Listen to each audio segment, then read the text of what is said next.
બનાસકાંઠા જિલ્લામાં ગરમીનો પારો સતત વધી રહ્યો છે। બપોરના સમયે ગરમીથી બચવા લોકો પોતાના ઘરમાં જ પુરાઈ રહે છે અને કામ વગર ઘરની બહાર નીકળતા નથી, પરંતુ પશુઓને ગરમી ન લાગે તે માટે પશુપાલકો દ્વારા પશુઓ માટે કુલર અને ફુવારાઓ લગાવવામાં આવ્યા છે।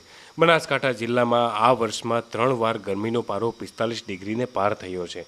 લોકો તો ગરમીથી બચવા માટે કુલર અને એસીનો સહારો લેતા હોય છે, પરંતુ પશુઓ ગરમીને લીધે મુશ્કેલીમાં મુકાય છે અને ગરમી વધતા પશુઓનું દૂધ પણ ઘટી જતું હોય છે। પશુઓમાં બીમારી પણ આવતી હોય છે। બનાસકાંઠામાં મુખ્ય વ્યવસાય પશુપાલન છે।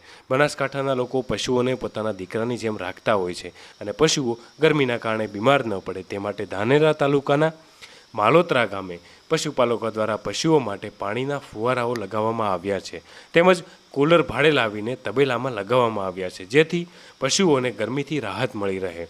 પશુઓના તબેલામાં કુલર અને ફુવારાઓ લગાવવામાં આવતા પશુઓને ગરમીથી હાલ રાહત મળી રહી છે।